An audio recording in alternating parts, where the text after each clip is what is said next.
Hello friends, आप सभी का BMS made easy bye square channel में स्वागत है।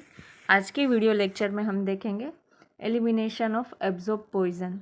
हम देख रहे थे जनरल मैनेजमेंट ऑफ पॉइजनिंग, उसमें हमने एंटीडोट तक देख लिया था। हमारा चौथा पॉइंट है एलिमिनेशन ऑफ एब्जॉर्ब पॉइजन।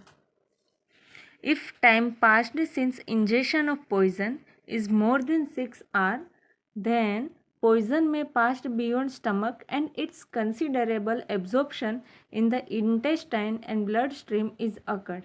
यहाँ पे क्या बताया गया है कि अगर किसी ने पॉइज़न इंजेस्ट कर लिया है और पॉइज़न इंजेस्ट करने के बाद 6 घंटे हो गए हैं तो तब हमें ये प्रोसीजर करनी चाहिए, क्योंकि 6 घंटे तक हम उसका प्रॉपर एब्जॉर्प्शन नहीं हुआ है तो एलिमिनेशन ऑफ अनएब्जॉर्ब पॉइजन हम कर सकते हैं। वो हमने आगे देख रखा है। अगर आपने आगे के वीडियो नहीं देखे हैं तो आप हमारी चैनल पे जाके देख सकते हैं। और अगर पॉइजन इंजेस्ट करने के बाद 6 घंटे तक का समय बीत गया है तो फिर क्या करना चाहिए।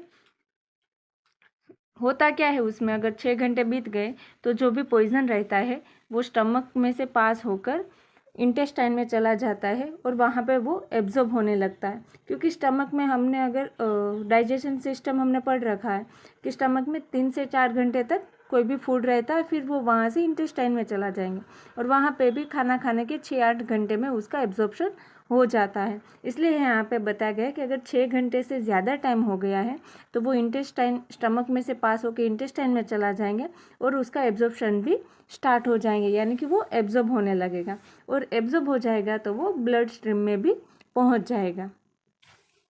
इन such condition for elimination of absorb poison following procedure are done, यानी कि अगर कोई भी पॉइजन है वो एब्जॉर्ब हो गया है तो उसको एलिमिनेट करने के लिए हम नीचे बताई हुई प्रोसीजर कर सकते हैं। जैसे कि पहला क्या बताया, रीनल एक्सक्रीशन। रीनल यानी कि किडनी के थ्रू हम उसको एक्सक्रीट कर देंगे, बॉडी के बाहर फेंक देंगे।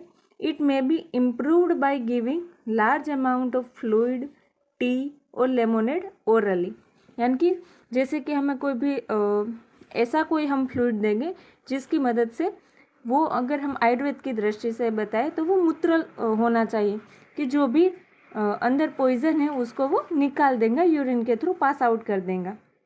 जैसे कि लार्ज अमाउंट में हम कोई भी फ्लूइड दे दें, ज़्यादा हम पानी पिलाएंगे या फिर टी वगैरह देंगे या फिर लेमोनेड ओरली, ये सब हम ड्रिंक देंगे। लेमोनेड है वो लेमन जूस से बनता है, वो आप गूगल पे भी देख सकते हैं। पर्गेशन, इसमें क्या बताया गया है, उसमें हमने क्या रीनल एक्सक्रीशन में हम कोई भी फ्लूइड और फिर लिक्विड के थ्रू हम यूरिनेट करके हम उसको पॉइजन को बाहर निकालेंगे। पर्गेशन में स्टूल के थ्रू हम पॉइजन को बाहर निकालेंगे। 30 gram of sodium sulphate with large amount of water accelerate the elimination of poison in the stool, यानी कि हमें सोडियम सल्फेट देना है 30 ग्राम, किसके साथ, लार्ज अमाउंट ऑफ वाटर, यानी कि ज़्यादा अमाउंट में हमें पानी लेना है और उसमें सोडियम सल्फेट डाल देना है 30 ग्राम।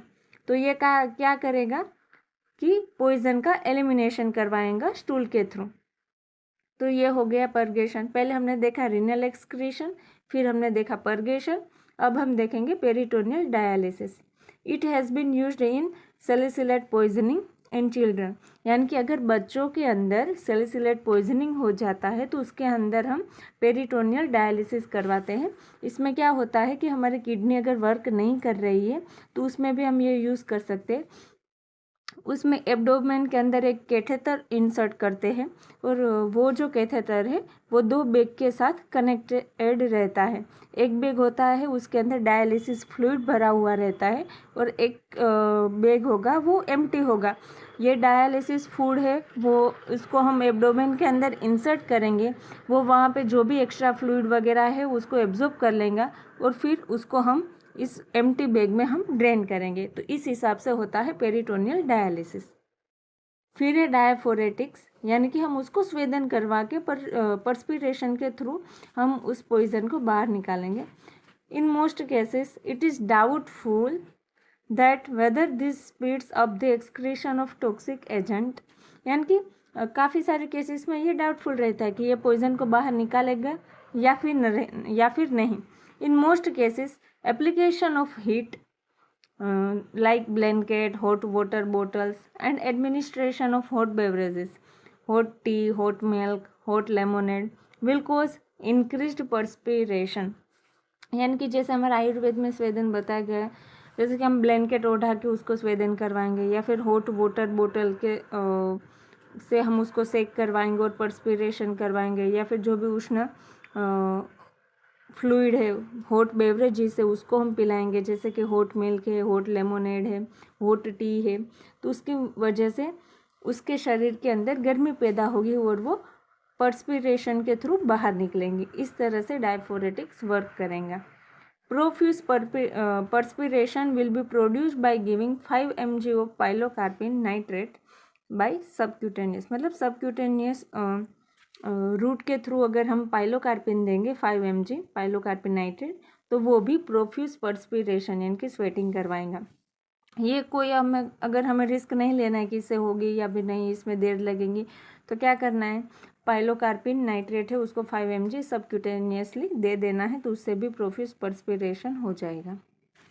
फिर बताया गया haemodialysis. It has been employed for removing barbiturates, boric acid, methyl alcohol, salicylates and thiocyanates from blood.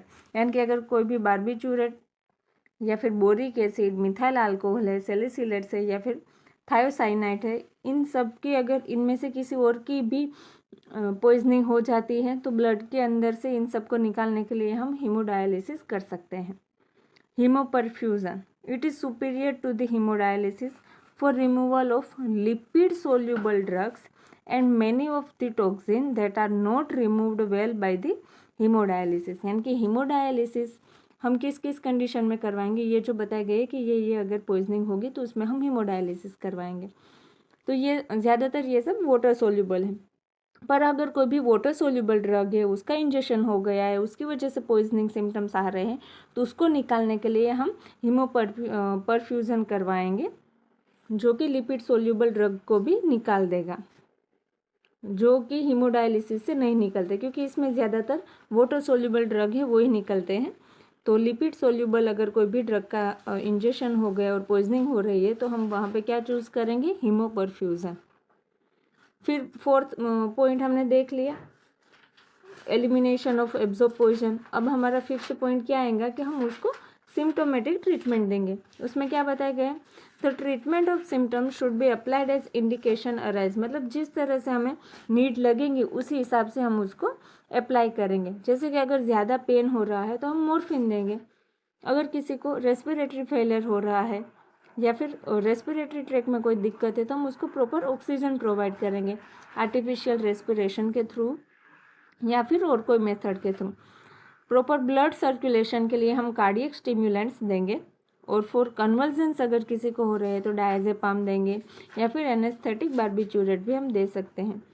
Saline to counteract dehydration, अगर किसी के अंदर डिहाइड्रेशन का हमें सिम्टम्स मिल रहा है ये सब प्रोसीजर करने के बाद, तो हम उसको सलाइन भी दे सकते हैं जो कि डिहाइड्रेशन को काउंटरएक्ट करेगा।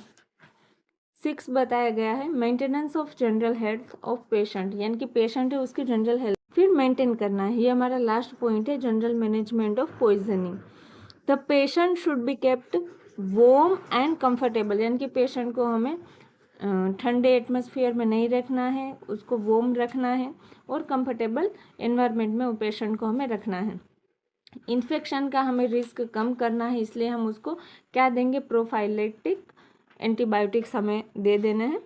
If there is attempt of suicide consult the psychologist for supportive psychotherapy और काउंसलिंग, यानी कि अगर हमें मालूम पड़े कि ये पेशेंट है उसने सुसाइड अटेम्प्ट किया था तो उसको हमें साइकोलॉजिस्ट को रिफ़र करना चाहिए और उसको साइकोथेरापी देगा और उसको काउंसल करेंगे। तो यहाँ पे हमारा जो भी पॉइंट है जनरल मैनेजमेंट ऑफ पॉइजनिंग वो ख़त्म होता है। मिलते हैं नेक्स्ट वीडियो लेक्चर में नए टॉपिक के साथ। Thank you.